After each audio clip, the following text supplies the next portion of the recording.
There we go. We're live. No. Oh, there we go. Oh wait, hang on. So you've always got You better okay? filters than me. How's that? Oh, how I got better Yeah, you filters. got like some like blue thing going on at the moment. I just choose the one, whichever one's going to make me look the most tan. Yeah. See, I don't have the opportunity for holidays anymore. but that just goes to prove your understanding of social media is much better than mine. Even though we're trying to prove ourselves as an authority within this industry with that, Mark. But thank you for signing up for this. This is a real treat for us. A real pleasure for me to be able to sit down and talk to you. We had a brief Thank you. phone call at the beginning of lockdown. You advised me on some of my clients' dramas, but ever since that phone call, I've always been inspired by what you're doing. But since that phone call, I really thought that's what kind of sparked me. Actually, some lives would be really cool to do, and you were the person that really sparked that idea, because I loved all of the positivity things and the vibes that you were going for, and I was like, that's just going to make such a cool chat for some people, and everybody needs to hear this stuff. Thank you. Yeah. How have you kept your hands away from hair during lockdown? Because I know you're so passionate about hairdressing and the industry. It must be so difficult for you to leave it at the side and wait. Yeah, it's kind of been weird actually, because I've had quite a few people message me saying similar things. Like my clients have been saying, "Oh my God, I bet you're," because I for the last 2 years, 2.5 years now, building my business, it's been, like everything that everybody's seen me do, if that makes sense. So I've had a lot of people asking that question, but to be honest, like I'm really looking forward to going back to hair. But a big part of why I love hair is because I love people. So during this time, I've actually been able to connect with people more. That's from not just like a hair point of view, but actually, their personality, what they're doing, how they're coping. And that's kind of been, I think even without realizing it, has always been part of the reason I actually was drawn to hairdressing. So if anything, I think that this time has actually been able to allow me to develop my interest in that side more. So actually, I've really enjoyed it. I am looking forward to going back to hair, but I've enjoyed what I've been learning whilst being off. It's been a good opportunity to kind of look into other things, I guess. Well, we basically looked at Crow's Nest, and do you know what? I'll be honest. I spent the first 4 weeks. I went into defense mode. I was scared. I was really scared. I didn't know what was going to happen.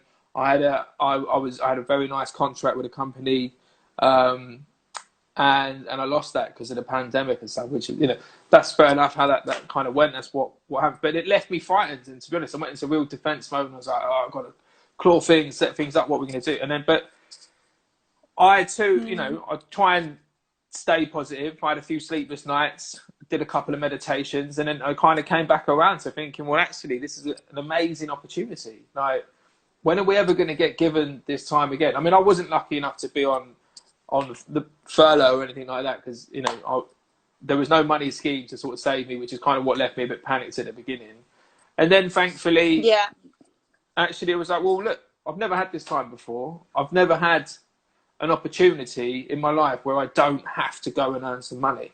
Like I've always been about grinding, pushing, entrepreneur. You've got to earn some money, you've got to pay the bills, you've got to make more money, you've got to take it to the next level. And actually, the world just forced me to sit back and evaluate and look and go, well, what is it you want to do? And I've always had this platform, Crow's Nest, and to be honest, it's never really had the love that I wanted to give it. The services and the things that we were doing before were more hands-on. It was more face-to-face. It was kind of creative branding or art direction, but like going into shops and teaching people or discussing and consulting. And I was like, well, that's out of the window now. What can we do? But we sat back. I brought a new crew together. I've got four crew members on Crow's Nest now, all passionate about hair, fashion, marketing, social media, and And we turned the website around. We redesigned the website. The content looked amazing within about 2 weeks. And we've really structured our digital output now of kind of services of what we're going to offer. So we're, really going to try and capitalize on social media curation for companies. We're going to try and focus on, my mission at the moment is how are salons going to regenerate after COVID? What's going to be important for salons to reboost, not just regenerate, but have a sustainability. I mean, again, a little bit of that panic still there. You must have it as a business owner, is what is the landscape going to be? Like, what's going to be sustainable? What's going to keep customers? You guys are super successful, and you are an example, and your social output, it's a prime example of what I think salons will need. I think the other thing as well is what I sort of started to notice, and I think that's probably where, like you said, because you have a fashion background, you see it as well, is that hair salons almost like sometimes perform for the hairdresser.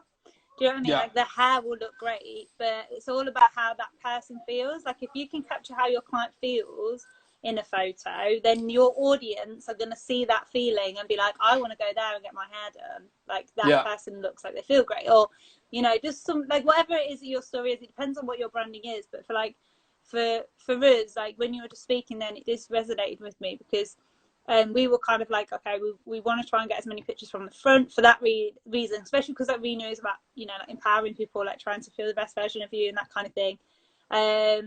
So how can we get that across in a picture? And, if we wanted to just make the hair look great, it would be one thing.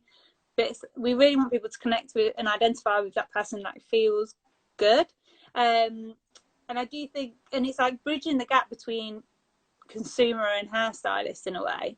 My passion is building teams, is seeing people and seeing the strengths in the people and then going, right, well, actually, and what I really love and I really get excited is when somebody thinks they're really good at that and you go, actually, you're not, you're much better at this. Like, and then suddenly their brain just pops and they're like, wow, and then they start running and like all of a sudden, it's and when it all gels and works, so I've got a couple of people that are wicked at writing, but then some of them are more analytical than others, so they're amazing at the SEO on the website.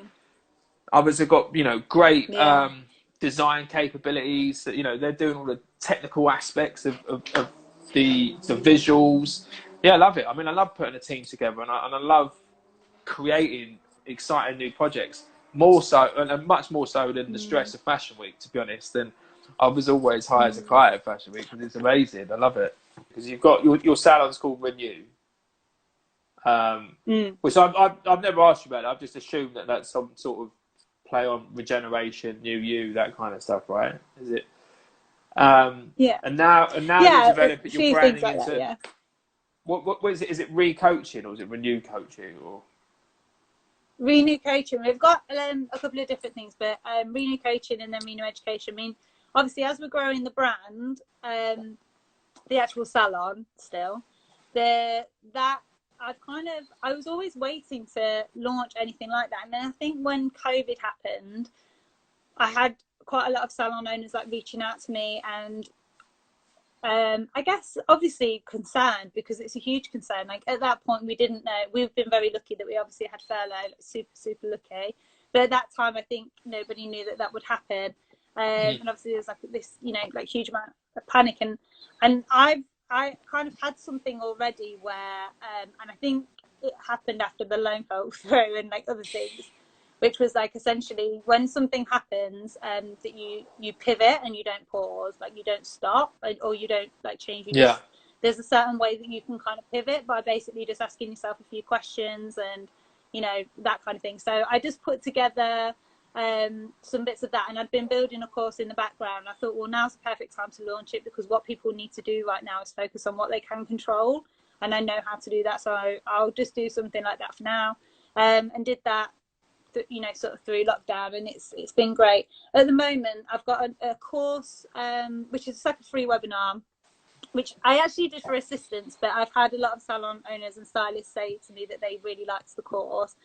But again, this concept was regarding, as a salon owner, when you go back, there is literally a million things that nobody knows anymore. Nobody knows what the outgoings are going to be. Nobody knows what the takings are going to be. Nobody knows if the stylist is going to be off, if an assistant's going to be off, if the salon owner is going to be ill, if they're going to be able to get PPE, if there's going to be problems with stock, if the cost goes up. Like, so many variables where they might have like one of those things where they know. Now everything is like up in the air. And I understand, I can feel that, you know, panic and anxiety, like I can understand it obviously, but equally I just think, okay, well that's fact. Like, we don't know the answers to that yet. So what we need to do there is just assess it consistently after the first week of work. We assess the set, you know what I mean? So like, that's something I can't worry about yet, because that is just what it is. So what I can do at this time is focus on what I can control, and what I can control is everybody's motivation when they get back. Like, do they know why they're going to be working so hard? Like, are they excited about getting back?